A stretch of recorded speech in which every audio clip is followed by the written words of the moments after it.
¿Qué tal? Bienvenidos. Hoy vamos a tratar de desenredar una red de problemas sociales súper compleja. Vamos a hablar de cosas que a primera vista quizás no parecen tener mucho que ver, como la pobreza y el cibercrimen. Para entender cómo se conectan, vamos a usar a Bolivia como caso de estudio, y así explorar de qué manera estos males se alimentan entre sí y qué raíces tienen en nuestra sociedad. Arranquemos con una cifra que, la verdad, es un golpe. 6 de cada 10. Y ojo, no es un número más, ¿eh? Representa a 6 de cada 10 bolivianos que viven en situación de pobreza.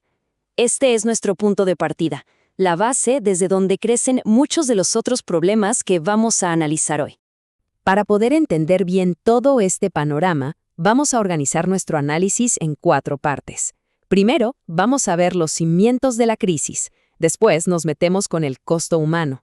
De ahí, seguimos con la economía ilegal y cerramos con el desafío digital. Muy bien, vamos a sumergirnos en la primera parte.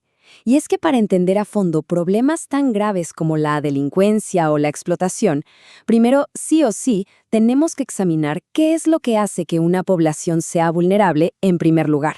Miren, esto que vemos acá es clave, porque nos muestra que la pobreza es mucho, pero mucho más que no tener dinero. Se puede medir, por ejemplo, por la falta de acceso a cosas básicas como agua potable, una casa digna o educación, o también por una mezcla de ingresos muy bajos con esas mismas carencias. Hay índices como el de desarrollo humano que miden la calidad de vida en general, mientras que otros, como el de vulnerabilidad social, se enfocan en factores tan críticos como la mortalidad infantil. Y bueno, esto nos lleva directo al concepto de hacinamiento, que no se trata solo de vivir en un espacio chiquito, ¿eh? Es un indicador directo de la salubridad. Es simple, cuanta más gente vive amontonada por metro cuadrado, peores son las condiciones de salud. Y este es un problema gravísimo sobre todo en las ciudades, donde la gente se concentra buscando una oportunidad de trabajo o de estudio.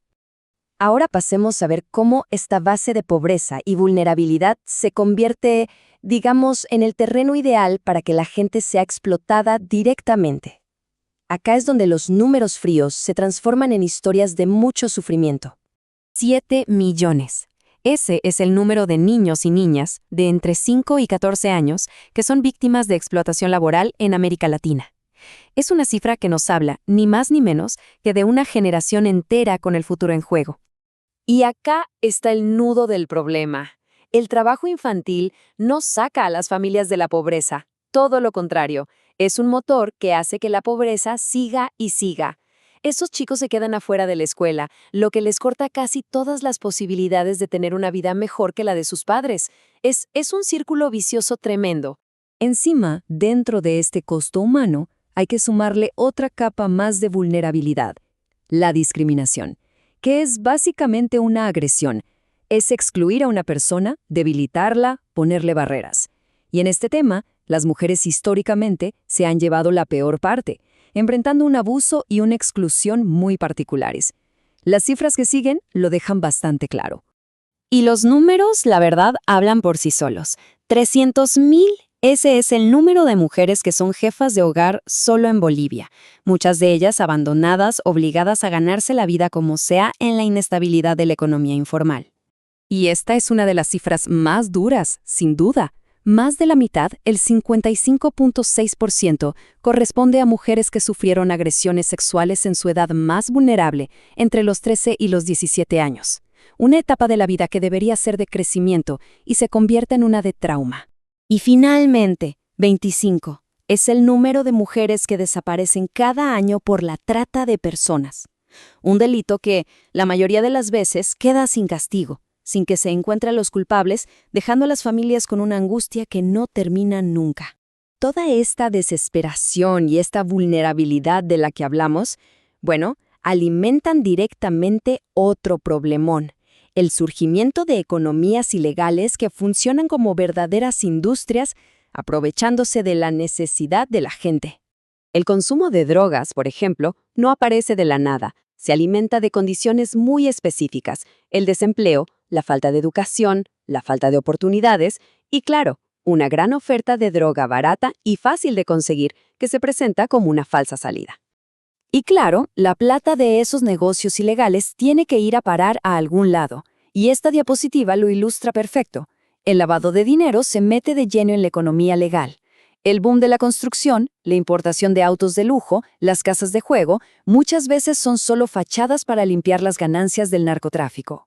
La delincuencia, además, se va modernizando. El secuestro express es como la evolución del secuestro tradicional, una respuesta a una sociedad que ya no maneja tanto dinero en efectivo. El objetivo ya no es pedir un rescate millonario, sino sacarle plata rápido a la víctima, y la forma en que operan es muy clara. A veces, sí, le piden plata a la familia, pero lo más común, como vemos acá, es obligar a la propia víctima a vaciar sus cuentas en los cajeros automáticos, le roban el auto, sus cosas de valor, y después simplemente la abandonan. Es un crimen totalmente adaptado a la era de la banca electrónica.